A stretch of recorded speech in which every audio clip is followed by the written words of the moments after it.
NBC has created a monster, and it is called Donald Trump. David, you're fired. Mark, you're fired. Richard, you're fired. Latoya, you're fired. And Gary, you're fired.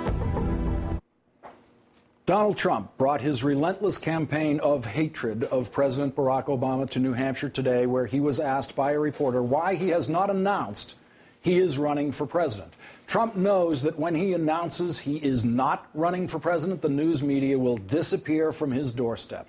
Trump needs media attention the way the rest of us need air to breathe.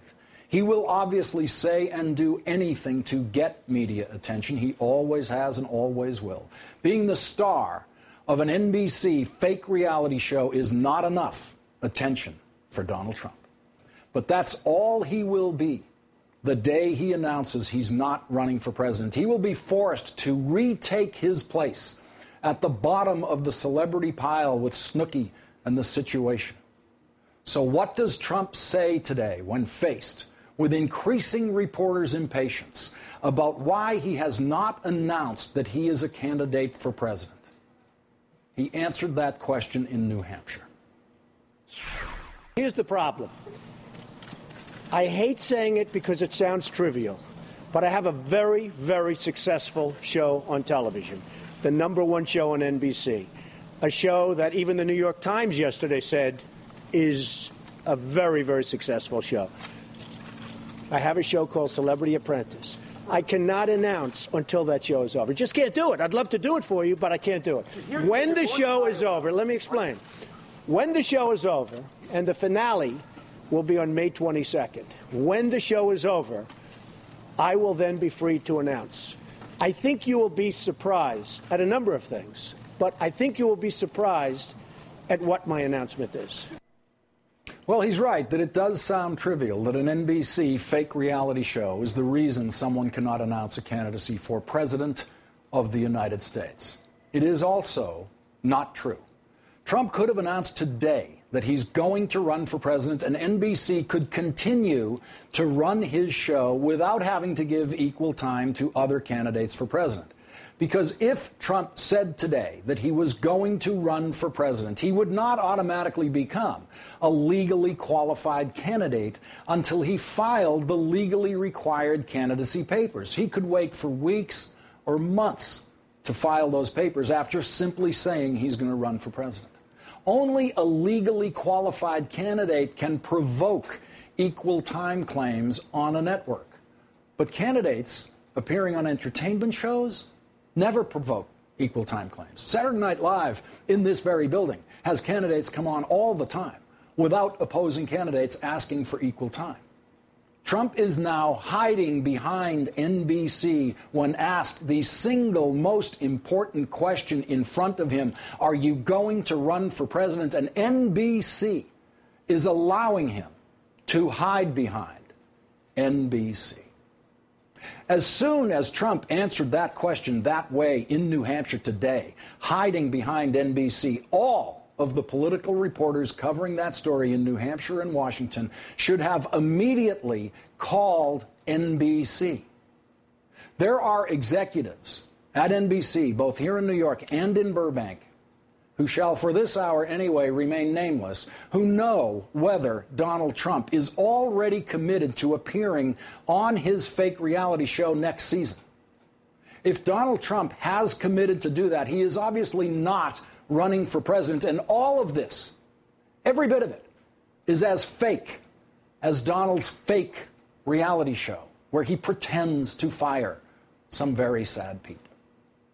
Those NBC executives should not be allowed to survive another day of involuntary entanglement in the Trump hatred campaign without being asked everything they know about Donald Trump's professional commitments and performance obligations to NBC. That now is important news. NBC will announce its full schedule for the coming season in New York on Monday, May 16th, but they don't have to wait until Monday, May 16th to tell us what is going to happen to Donald Trump's fake reality show and Donald Trump's personal employment with NBC. They know the answer to that now. The reason they have remained unmolested by reporters so far is because political reporters are not used to calling up Hollywood executives, in this case Burbank executives, to find out what's going to happen next in a presidential campaign. And political reporters have no idea how and when a broadcast network assembles its entertainment broadcast schedule. The New York Times got interested in this question recently and asked NBC executives what to make of a Trump for president campaign. The response from one NBC senior executive was, quote, "This is Donald being Donald," end quote. According to the New York Times, that executive asked not to be identified to avoid any conflict with Mr. Trump. NBC can no longer avoid any conflict with Mr. Trump. NBC has a conflict with Mr. Trump. NBC has created a monster who is using his NBC fame to spew hatred, reeking with racist overtones and undertones about the President of the United States. NBC can no longer stand idly by, not for one more day. The NBC Entertainment Division could not possibly have created a worse conflict with the NBC News Division. The NBC Entertainment Division is now in possession of news that the NBC News Division would like to have. An NBC paid performer, the most deranged egomaniac in the history of the NBC Entertainment Division, has spewed lies to the point where he provoked this. As many of you have been briefed, we provided additional information today about the site of my birth.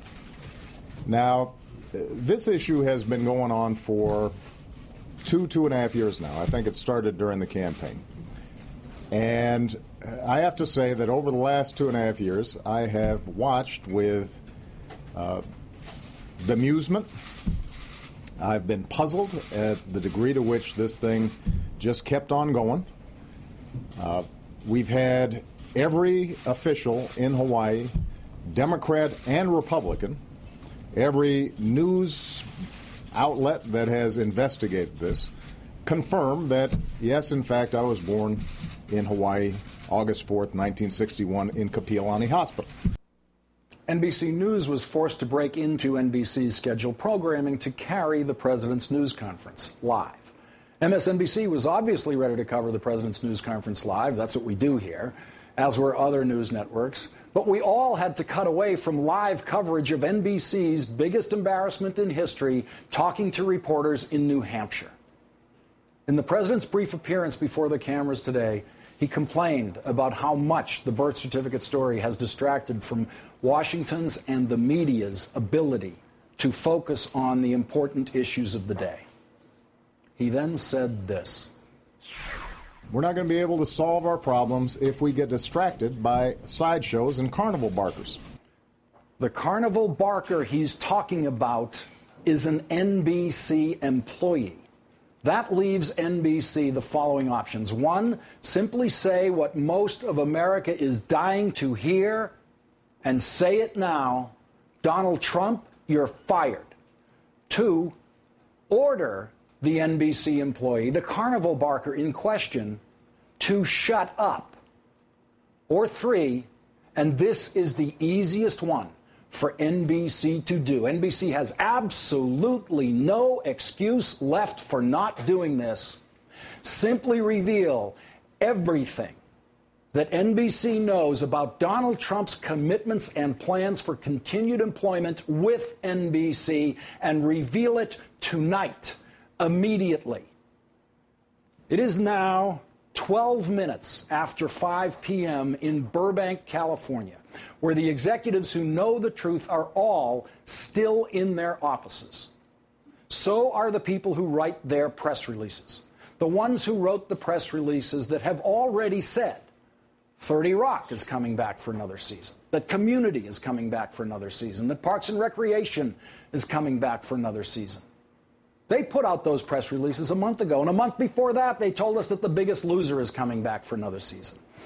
You must now, tonight, before you leave your offices in Burbank, tell us if Donald Trump is coming back to work at NBC for another season.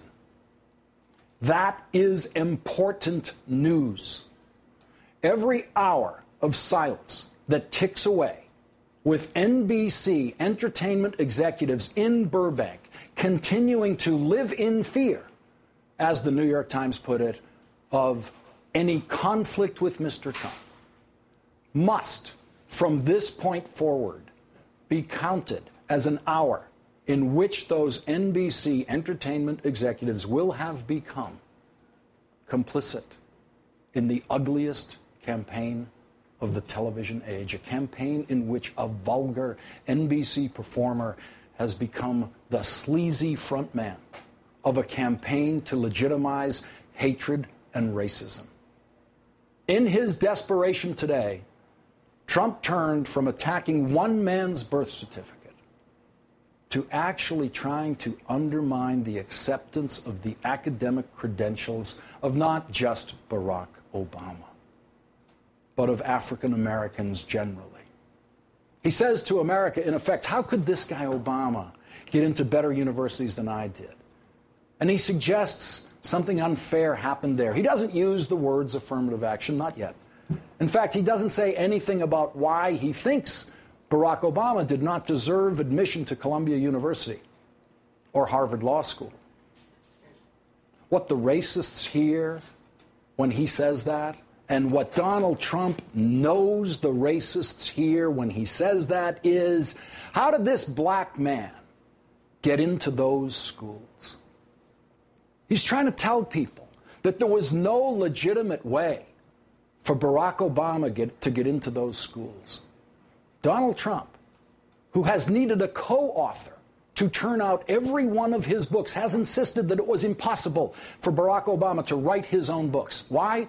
What would make Barack Obama incapable of writing his own memoirs? What is it about him that would explain why he couldn't put such good prose as appears in the pages of the Obama books together in a sentence?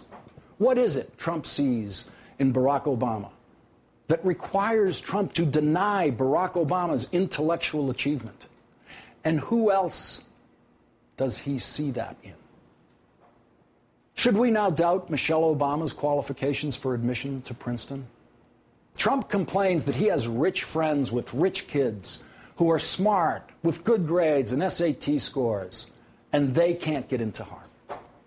And he suggests there is something rigged in Barack Obama's favor that somehow allowed him to get into Harvard, that there's something wrong happening here. Okay, well, I got into Harvard too. In fact, it was the only college I applied to, so I can't speak for anywhere else. But as long as Trump is harping on Harvard, as long as he's obsessed with Harvard, a place he knows nothing about, he should know that when I got to Harvard, there were plenty of students with better board scores and better grades than I had. And I know Donald will never believe this, but there were black students there who came from much more educationally challenged backgrounds than I did, who had better grades and better SAT scores than I did, and they got better grades at Harvard than I did. David Remnick, the editor of The New Yorker, who has written the definitive biography of Barack Obama and who will join me later, wrote today, what Trump has done is a conscious form of race baiting, of fear-mongering. The time has come to appeal to the fundamental decency of NBC entertainment executives. I know some of these people. I know they have that decency. You must tell us now everything you know about Donald Trump's plans, and you must tell us tonight. And don't ever, ever again dare to tell us that this is Donald being Donald.